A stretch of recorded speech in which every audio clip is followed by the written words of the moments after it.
All right. Everyone back in the gulag. Okay. So defining a downtrend, right? Now, the downtrend is completely opposite to the uptrend. We have when candles are making lower lows and lower highs. When price is trending bearish, it needs to respect the highs of the previous candles. This is really important. Let's say we have a resistance forming up over here. You have a candle moving bullish, right? Man, Rakil should have really made these colors better. Okay, so candles are moving bullish. We're approaching a resistance. Now, when candles are approaching resistance, when you have a candle forming like this at resistance, you have to understand now, since this candle is forming, there was a time when this candle was something like this before it closed, It was something like this. And when you have a candle something like this above resistance, when it's open, this is really important. When a candle is open and it looks like it's pumping through resistance, you have to wait for it to close. Because you never know, it just wicks down and closes under resistance. By a show of hands, who have gotten caught buying above resistance and seen candle close back inside? I know I have, man. I have. I'm like, man, shit, I got the best position, but in the opposite direction. I got to buy it, but it's a wick entry and price now dropping down. So it's really important. You always have to wait. Now, sometimes when you're looking at a high volatile pairs like GJ or GP or let's say like GU or USD-ZAR, some cowboys trade USD-ZAR, man. I don't know how. Salute to you if you trade USD-ZAR. But if you're looking at high volatile pairs, now sometimes price does break through resistance and it doesn't come back. It happens, and that's just the way how market moves. But most times it will always respect resistance. So what we're going to talk about is we're going to talk about the simple concepts, right? We're not going to go over what to do when it's breaking when it's not doing retests and something like that. So actually, we're going to touch on those things too. So let's say that you had this candle close and it closed below a resistance, right? Or actually it closed at resistance. Now, there's no buy over here. And the only reason there's no buy over here is that because the candle is closing with a small body, right? This is also really important. When you have candles closing with small bodies, most of the time it means that there's less volume, right? If a candle is closing bullish and it's closing with a small body, this is an indication that volume going up, it may be dying down a little bit. So that's when you can kind of get like an impression that, okay, you know what, this candle is weakening now. We might see a change in direction. So when this is a 30-minute time frame, or if this is a 1-hour time frame and it's coming up to a resistance and you got a candle closing like this, in my mind, I'm thinking that, okay, maybe this is where I can look for a sell. But I have to wait for a candle to close bearish. So if you have a candle closing like this, now you're going to say, okay, you know what? I got a candle closing bearish at resistance. This is a time for me to shine. Because not only this candle has broken the low of the previous candle, but it's also closed bearish at this resistance. Now, someone might say, oh, no, man, we're in an uptrend. We're at resistance. It's going to break resistance and I'm going to take buy. Don't listen to that person. That person may be right 10% of the time, 20% of the time, because if you got a 30-minute or the 1-hour candles closing under resistance with a confirmation of a bearish candle, there's a very high probability the next candle will respect the high and it will make a lower low and a lower high. Now, I'm not just saying this. We're going to go over examples as well, so you can see it works. And then, you have a candle coming down, just making a lower low and a lower high. Now, sometimes what guys may do is they'll be like, okay, well, you know what? I got a candle closing bearish at resistance, but I want to wait for a little bit more confirmation, right? And if you're one of those people who are waiting for a little bit more confirmation, you really have to take the chance.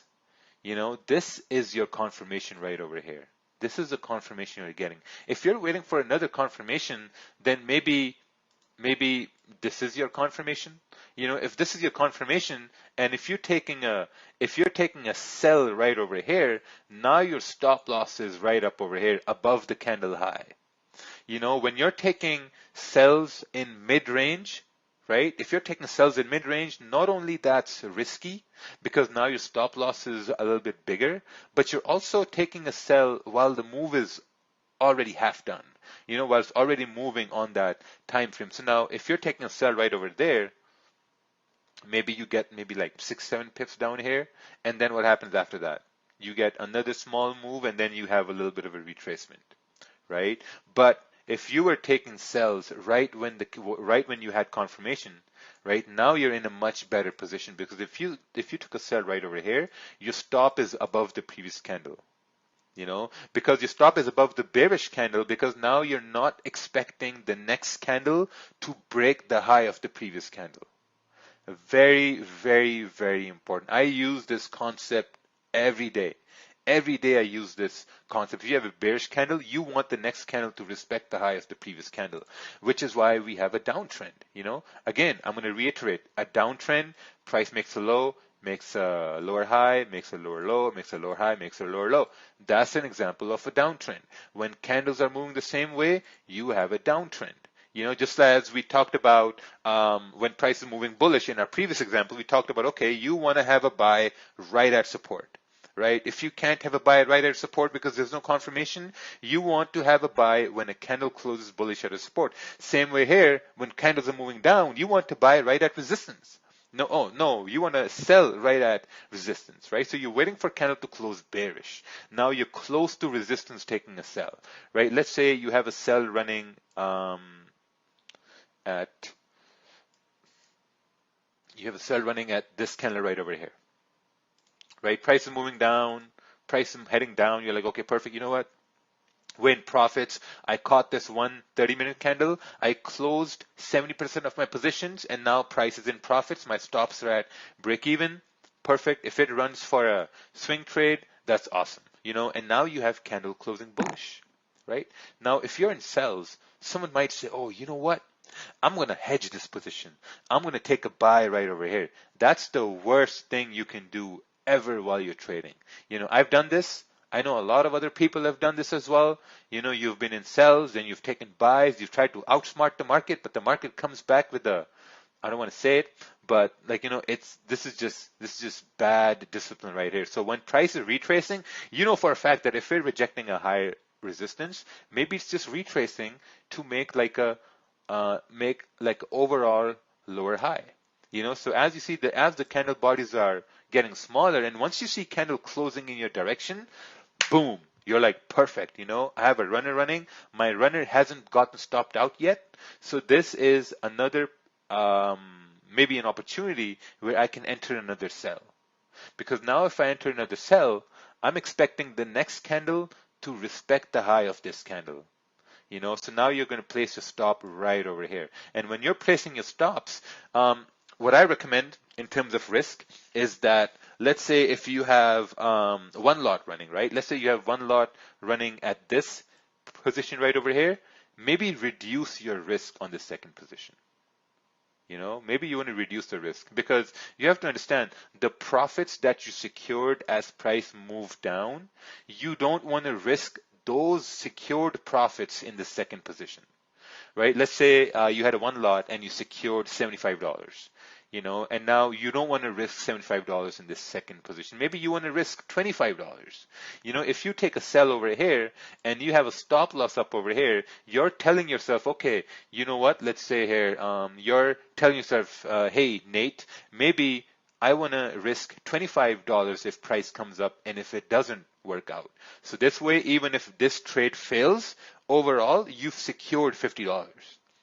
Makes sense? But if you're risking $75 in the second one, and if price comes up and hits a stop loss, man, you've lost all profit. You've lost all profit. Like, not only you had money in your pocket, you've allowed the market to not only take money out of your pocket, but you've also allowed it to take even more money out of your pocket. So you really have to keep that in mind. A lot of people, they lose profits on second trades and third trades.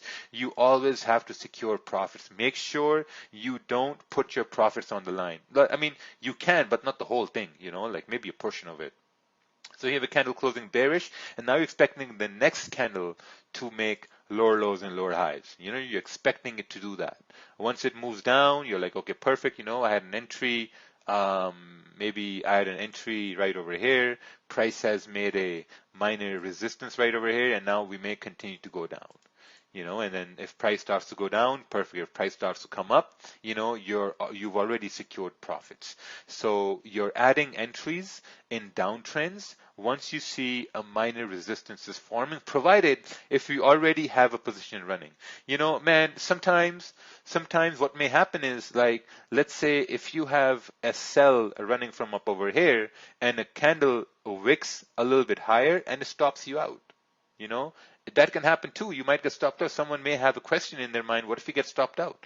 Well, if we get stopped out, and if you're not getting emotional about the trade, you're just very calm, you're collected, you're like, okay, I got stopped out, no problem. If we create a minor resistance here, when a candle closes bearish again, I think I can take a second entry. Make sense? You can say, okay, you know what, I can take a second entry because now this makes sense. But if you get stopped out and you're getting emotional and you're like, oh shit, man, now I got to take a buy. You take a buy, candle closes bearish, goes down. I mean, that's no good. So you have to be very, very logical with when you're taking losses. You have to understand when you take one loss, right? The institutions, the markets, the brokers, they're all clapping. They're all clapping because you took a first loss, and they know now you will take a second trade and a third trade and a fourth trade, and they will start counting their paper. They'll be like, okay, you know what? This guy took a loss. And now there's an 80% chance he will take 6 more trades and he will take 6 more losses and he will blame himself about it. And we will just take his money and be happy about it. So whenever you take a loss, just stay calm, wait for the candle to close. A lot of times when you go full retard mode in the markets with losses, after the fact, when you look at the charts, you're like, oh man, you know what? This made perfect sense. I could have just stayed calm and maybe waited for something I should have waited on, and it would have been all okay. So this is my advice for anyone. Like, if you're taking losses, if you take first loss, just wait for the candle to close, wait for the 30-minute to close or wait for the 1 hour to close, and you will see something different. So perfect, right? We had candle moving down. Now, what will this look like on a higher time frame, right? So let's say you have a bearish candle, man. He really need to change the colors to red. Okay, so when you had a candle going bearish right over here, right? This is the start, let's say, of the 4-hour candle right here, right? Start at the top, which is the start at the top, either right over here or either right over here. It doesn't really matter, right? We have start on the top right here, and then we have a close. We had the bottom right here, which is the bottom over here, and then we have a close right here.